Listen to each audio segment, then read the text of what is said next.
science fiction program Torchwood discusses many themes in its narratives, specifically dealing with LGBT themes associated with its homosexual and bisexual characters and their problems with various characters portrayed as sexually fluid. Certain characters offer varying perspectives on orientation. Although the nature of Jack, Ianto and Toshiko's sexual flexibility is not discussed explicitly.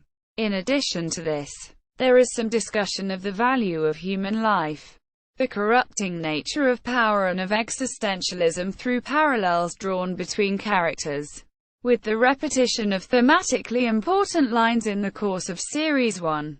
Although Series 2 saw a significant shift from the original theme of corruption to one of redemption, homosexuality and bisexuality, Torchwood deals with several LGBT themes, specifically bisexuality. Each of the main characters in Torchwood has same-sex encounters at some point in the first season, with The Sun describing all of the characters on Torchwood as bisexual. Series creator Russell T. Davies has said that he hopes to defy audience expectations of monosexual characters. Davies has also said of Jack. Similarly, Toshiko Sato describes Jack as someone who'll shag anybody as long as they're gorgeous enough. Quote, the Essential Cult TV reader writes that because Jack, Owen, Ianto and Toshiko's homosexual dalliances occur without any debate or angst, they form part of an attempt to naturalize bisexuality, appearing to deliberately refute and deny gay, straight, and bi, a progressive challenge to contemporary ideologies of sexuality.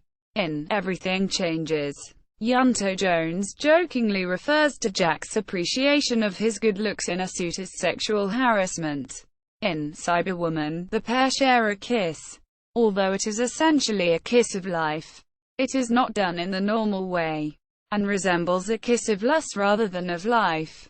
At the end of They Keep Killing Susie, Ianto subtly presents Jack with a sexual proposition, which the latter appears only to understand after a few seconds. He accepts by telling Ianto to meet him in his office in 10 minutes, once the rest of the team have left the hub. This is again alluded to in the instant messenger transcript provided on the official website, which represents a conversation between the pair in the time remaining before their tryst.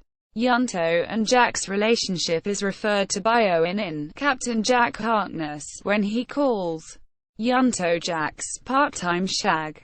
Their relationship is displayed for the first time in End of Days, in which Ianto and Jack kiss after finding Jack is alive.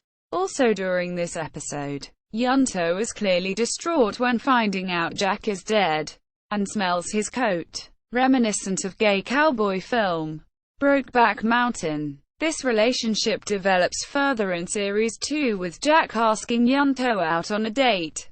Kiss kiss, bang bang. The pair sharing an intense kiss to the last man, and Gwen walking in on them during some kind of sexual activity. Adrift. The other characters also allude to their relationship, most specifically Owen, A Day in the Death, and Gwen, Something Borrowed, and From Out of the Rain, while Ianto becomes comfortable hinting on things going on while in bed with Jack around the other team members. He is uncomfortable to do so out of the hub as Children of Earth shows. In Series 3 he gets uncomfortable when strangers suggest that he and Jack are a couple, is offended when an elderly man under Torchwood protection refers to him as the queer over there. At first he even tries to avoid the subject when talking to his sister, before confessing that while he is not attracted to men in general, he indeed has a relationship with Jack. However, as the end of the 4th episode of Children of Earth suggest, Ianto was only able to tell Jack that he loved him when Ianto knew he was dying. Earlier in They Keep Killing Susie, Jack claims to have had a sexual relationship with twin brothers, both acrobats. However, It is unclear whether he is speaking sincerely or simply trying to distract Gwen from asking difficult questions. However, in Series 2, Jack remarks to Owen that when you have been alive as long as he has, you don't make any more up. While they are in police custody in the episode Dead Man Walking, implying that the many past relationships he refers to are genuine. In Captain Jack Harkness, a subplot of the episode revolves around Jack's namesake's sexual orientation, his uneasy behavior and his dismay at having convinced his girlfriend that they were in love, combined with his flirtatious interaction with Jack suggested he was gay and trapped in an unwanted, heterosexual relationship, unable to come out in his era. At the episode's climax, at a dance and knowing he was going to die the next day, the two Jacks danced and kissed, to the amazement of the 1940s guests all around them, before they had to part. In Everything Changes, Owen Harper seduces a woman and then her boyfriend using alien technology. Gwen Cooper has a boyfriend, but she reciprocates the advances of a sex-driven alien in a woman's body in Day 1, albeit under the influences of alien-enhanced pheromones. Later in that episode, when the possessed woman attempts to absorb the orgasmic energy of various men at a sperm bank, one of them briefly protests that he's gay. Toshiko also exhibits bisexual behavior. She has an interest in her teammate, Owen, but in Greek Sparing Gifts, she has a sexual relationship with Mary. Religion. Existentialism. Torchwood contains numerous existentialist themes including the meaning of life and the possibility of an afterlife. Susie Costello tells Gwen in They Keep Killing Susie that there is no meaning to life and that we're just animals howling in the night. The nihilistic Mark Lynch describes his fellow regulars at the Weevil Fight Club as ordinary blokes trying to find meaning in a world that doesn't have any, hence the hobby of cage fighting tortured captive weevils. Mark Lynch tells Owen that the latter are not aliens but what we, i.e., humans, or perhaps only men, will be in 1,000 years, when we have nothing left but our rage. Toshiko also compares humans to weevils when the pendant Mary gives her allows her to read minds, causing her to fall into deep depression and utter disappointment with existence. The issue of mortality is also a common existentialist theme in Torchwood, raised through repeated discussion of in reference to the possibility or impossibility of an afterlife. For example, Episode 1 features Jack questioning a recently deceased, though temporarily resurrected, man on the afterlife, who is shocked to discover he can remember nothing. Episode 3, Ghost Machine, presented the scientific view that ghostly phenomena were due to imprints of strong emotions on time. In They Keep Killing Susie, Susie Costello, a recurring villain, states she can remember nothing having been resurrected. She says that there's something moving in the dark, and it is after Jack. During episode 11, Combat, Mark Lynch also tells Owen about something coming in the darkness. In episode 10, Out of Time, Jack warns a suicidal man that on the other side there is absolutely nothing. It just goes black. In episode 9, Random Shoes, Eugene Jones dies but remains on Earth as a ghost until he has saved the life of and subsequently kissed Gwen Cooper, with whom he was in love. This done, he is able to move on. Ascending, the final frame is black. It is left unclear what this symbolizes. In Dead Man Walking, having been resurrected, Owen remembers nothing but blackness during his time dead.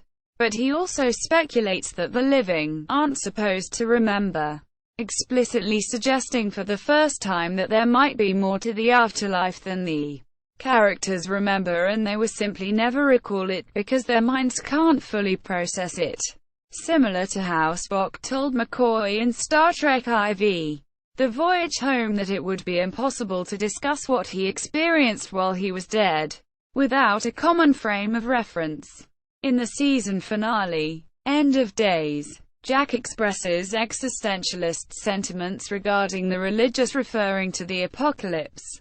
Continuing the ghost theme carried in several episodes of Torchwood, what appear to be the spirits of Lisa and Toshiko's mother appear, as well as Diane, who may be dead or trapped in another time. Toshiko's mother warned of something coming in the darkness, as Susie Costello had done before. It is left unclear whether these were spirits or the machinations of the villain, Billy the Manger, as they urged Torchwood staff to do as he desired. In the episode's climax, biblical demon Abaddon is released from his prison beneath the rift, only to be defeated by Jack.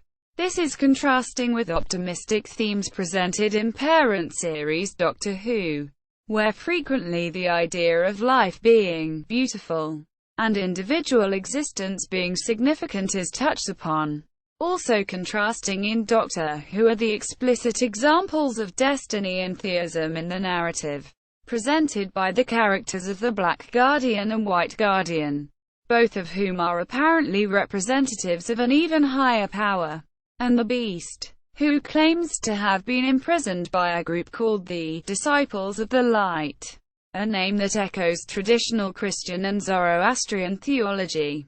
Christian imagery. Interestingly, although Torchwood has an existentialist view of life, there are several pointed moments with Christian symbolism. In one episode, Captain Jack offers himself as a sacrifice to a Satan figure to save the world, and his loyal followers wait faithfully for his resurrection. In the episode that explores how memory defines us, Jack's team sits around a large table in a tableau that recalls the Last Supper. One by one, Jack gives each the sacrament of a short-term amnesia pill which will save them from the death of being filled with false memories that are threatening to forever alter their real selves. Of course, while Jesus said of his sacrament, "Do this in memory of me," Jack's instructions are more along the lines of, "Take this and remember who you are." But it is clear that Jack's sacrifices his deeply professed love of his entire team, and his ability to forgive them for their trespasses against him, even Owen, who has actually shot and killed him, are Christ-like attributes. The idea was further reflected in Torchwood Miracle Day, where Jack was briefly returned to mortality while the rest of the human race were trapped in a state of immortality where they continued to age, get sick and sustain injuries without actually dying. In order to save the human race from this state of potential perpetual agony and the rule of the mysterious three families who had triggered this immortality, Jack allowed Gwen to shoot him in the heart in the final episode, triggering the reversal of humanity's forced immortality without Jack knowing if his actions would also restore his immortality in the process. Discussing similar themes in Doctor Who, Russell T. Davies stated, "The series lends itself to religious iconography because the Doctor is a proper savior. He saves the world through the power of his mind and his passion." Quote, value of human life. In several episodes, particularly revolving around the character of Jack Harkness, the value of human life is touched upon, with Jack depicted as willing to sacrifice, murder and assist in suicide in several episodes. Episode 4, Cyberwoman, has him kill Ianto's girlfriend Lisa, with full certainty she was no longer human. In Countryside, he tells one of the cannibal villagers that he used to be a professional torturer, though of course this may simply be a lie calculated to intimidate the man. In They Keep Killing Susie, Jack riddles Susie Costello with bullets, claiming responsibility for her death by Torchwood. In the second season, continuing the idea of redemption in the series, Jack's newfound appreciation for life following his reunion with the Doctor is shown when he attempts to rescue the space whale from the group who have imprisoned it and are cutting up its flesh for meat, as well as his anger at Owen when Owen is forced to kill the creature out of mercy when it is further injured. In Dead Man Walking, following his resurrection, Owen encourages a young boy dying of leukemia not to give up on life no matter how scary the treatment might seem, by telling him that sometimes death can be defeated. In the subsequent episode, A Day in the Death, Owen convinces a woman not to commit suicide due to her grief over her dead husband by telling her that, if she can see even one faint glimmer of hope, life can't be as bad as she thinks. Although the team fails to prevent the night travelers from disposing of the last breaths of the victims in From Out of the Rain, Jack nevertheless regards the mission as a success as they manage to save the life of the young boy, enthusiastically hugging the child after he awakens. Jack's compassion is further highlighted when he is shown to take care of those who have been sucked through the rift in Adrift, despite the fact that many of them have been horrifically physically and mentally damaged by what they have seen, preferring to help them enjoy the times when they are well rather than euthanize them. Despite his brother having become possibly hopelessly insane in Exit Wounds, killing Tosh and, indirectly, Owen, Jack refuses to kill him after he has been defeated, instead putting him in cryopreservation in the hope of someday being able to help him, stating that there had been enough death that day. In Children of Earth, the government conceded to the 456's demands for 10% of Earth's children, as the alternative is to be completely destroyed, arguing that such a sacrifice is preferable to the alternative. The government previously sacrificed 12 children to the aliens in the 1960s in an effort to appease them, a project in which they had Jack's assistance. In the present day, however, Jack refuses to give in to the 456's demands, constantly seeking an alternative solution as he claims, an injury to one is an injury to all. After the death of Ianto and the realization that he is in no position to bargain with the 456, Jack agrees to sacrifice his own grandson Stephen in order to kill the 456, also destroying his relationship with his daughter in the process.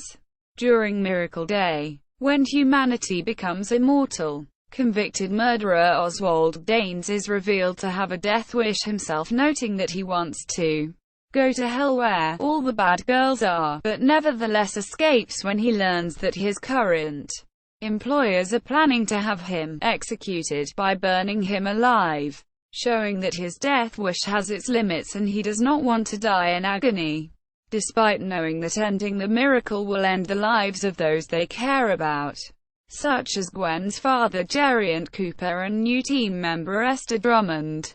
Jack, Gwen and Rex all act to end the miracle as they recognize that giving the three families who created the miracle the power of life and death over all mankind is wrong, putting mankind's freedom above individual human lives. Immortality. Continuing the theme of the value of human life, Jack's immortality is presented as a blessing and a curse.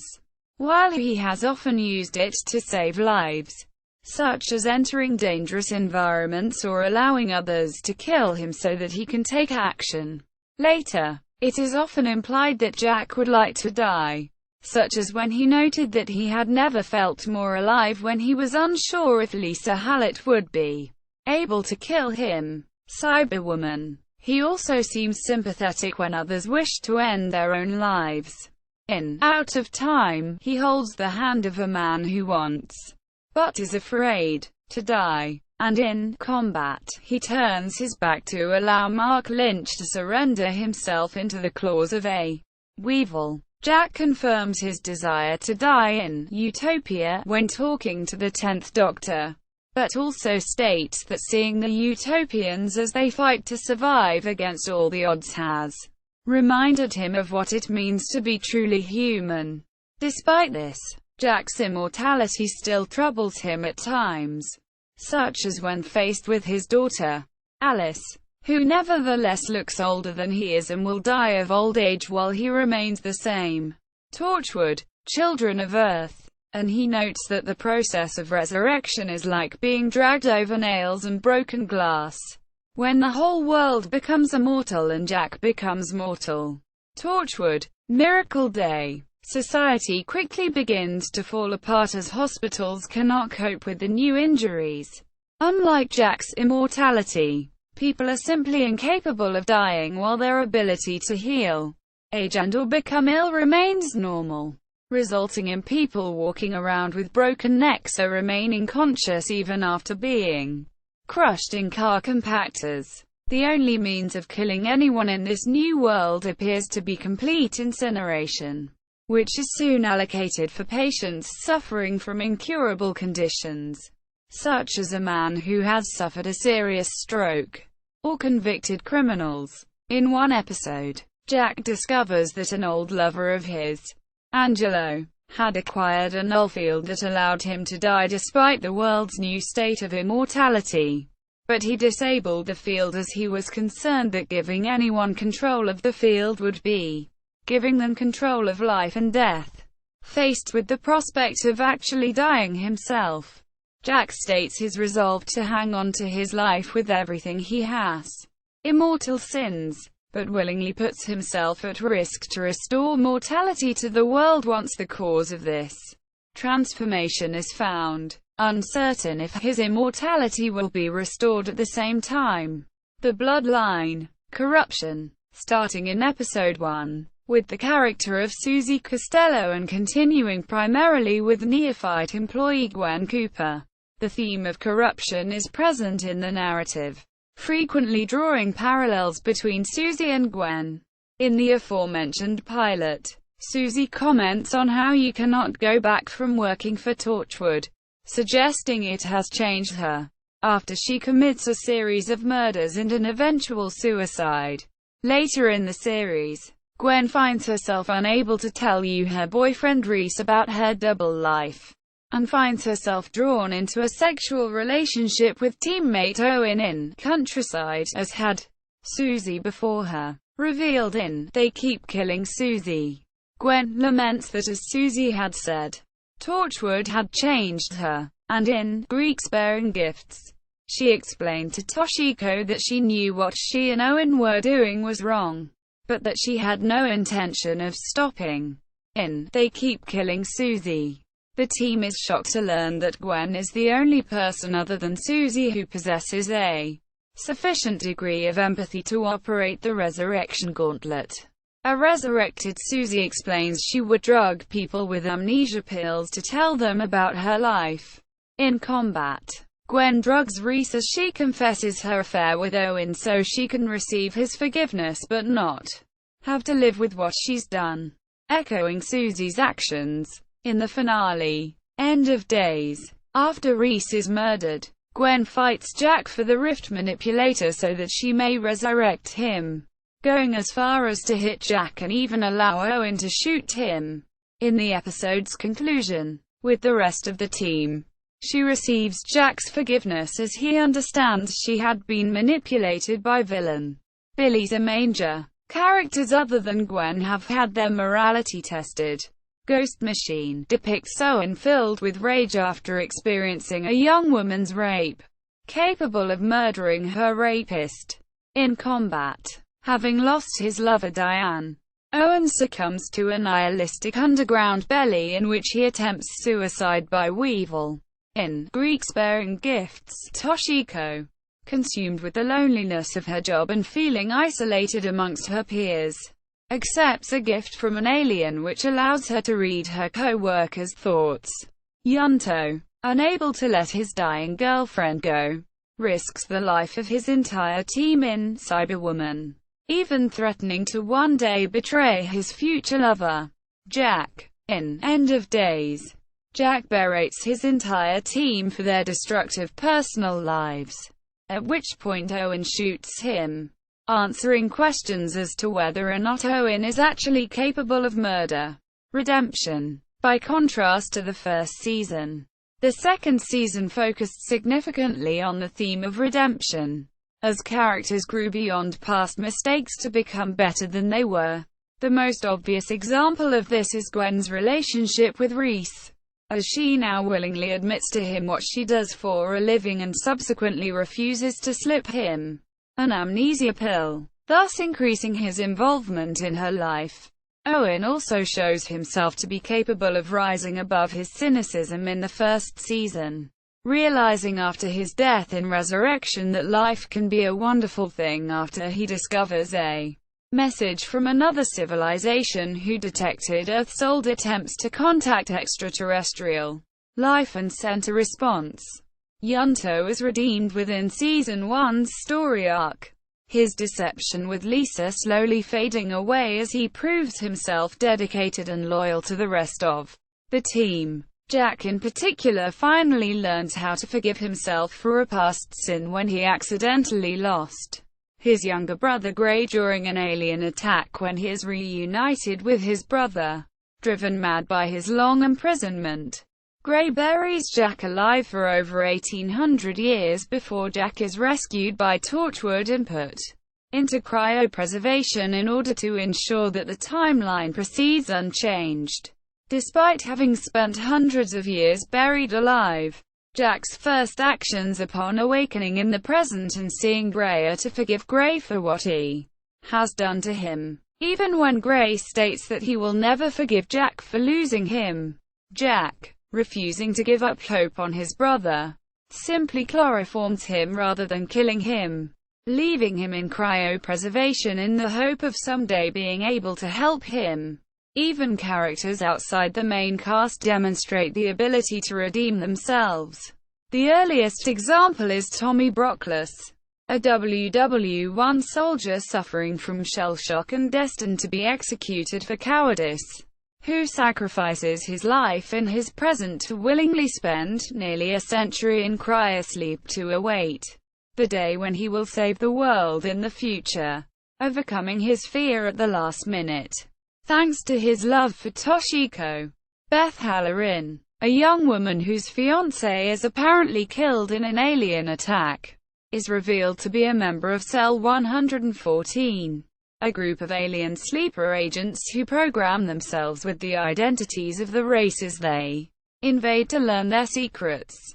But Beth nevertheless overcomes her programming in order to help the team defeat her comrades in the invasion, subsequently forcing the team to shoot her to prevent her possibly endangering them in the future. However, the most prominent character to redeem himself is Jack's former colleague in the Time Agency, Captain John Hart, who originally appears as a merciless killer in Kiss Kiss Bang Bang, throwing Jack off a building and forcing the team to help him by threatening to blow up Gwen. However, in his return in Fragments and Exit Wounds, his new attack on the team is revealed to be because he is being blackmailed by Gray to set off bombs throughout Cardiff and capture Jack due to Gray having molecularly bonded a bomb to his skin. With the bomb having been removed, John risks his life to help the team rescue Jack and defeat Gray, subsequently deciding to remain on Earth in the present and learn what Jack finds so fascinating about this time period. Children of Earth forces Jack to confront an old sin from his past, when he was involved in a trade effort that gave 12 orphaned children to a race known only as the 456, with the 456 having returned to Earth and now seeking larger numbers of children. Although Jack is able to save the world, he is forced to sacrifice his lover, Ianto, and his grandson Stephen to do so, prompting him to leave Earth as he is unable to cope with his grief. The Doctor Who episode The Sound of Drums revealed that the Torchwood Institute itself has been redeemed by Jack, with Jack having rebuilt the organization in the Doctor's honor after the Battle of Canary Wharf, and the Dalek Cybermen war to be a more benevolent organization that actively seeks to help humans and aliens in peril rather than regarding all aliens as enemies regardless of their motives for being on Earth. In the spin-off novel, The Twilight Streets, the character of Billy's Manger also goes on to redeem himself, revealing that his intention in awakening the demon Abaddon was to provide Abaddon with the strength to defeat the beings known as the Dark, subsequently enlisting the aid of the Torchwood team to stop the Dark in Abaddon's absence. As with all spin-off media, the canonicity of these events is unclear. References